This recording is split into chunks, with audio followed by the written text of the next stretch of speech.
అసలు నిజంగా ఉత్తర ద్వారంలోంచి వెళ్ళడం అంటే ఏమిటో తెలుసా అండి? ఈశ్వరుడి పల్లకి వెళ్ళి పల్లకి వెంట వీళ్ళు వెళ్ళాలి. అసలు శాస్త్రం అది. ఈశ్వరుడికి ఆ రోజున అర్చన చేసి పల్లకి పట్టుకుని పల్లకీని తీసుకెడతారు ఉత్తర ద్వారంలోంచి. ఆయనతో వెళ్ళాలి. నువ్వు తినే ఉత్తర ద్వారంలోంచి వెళితే నీకేం వస్తుంది?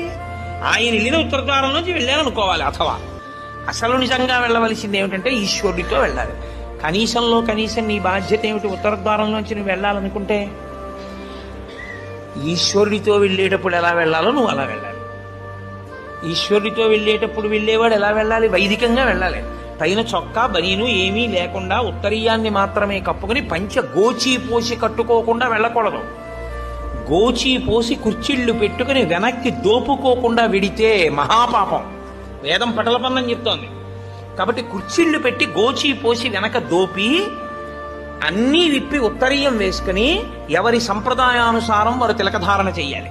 నీకు ద్వాదశనామములైతే ద్వాదశనామములు, నాకు విభూతి ధారణ ఎలా చెప్తే అలా నేను విభూతి ధారణ నేను చేసి శ్రీరంగనాథుడితో కలిసి ఆయన పల్లకీతో నేను ఉత్తర ద్వారంలోంచి మౌనంగా కానీ భగవన్నామని చెప్తూ కానీ ఆయన వెంట వెడితే నా ప్రాణోత్క్రమణం అయినప్పుడు కూడా ఆయన నన్ను అలాగే తీసుకెడతాడు. ఉదారుడై నన్ను నమ్మి, శాస్త్రం నమ్మి నాతో ఓ రోజు వచ్చాడు.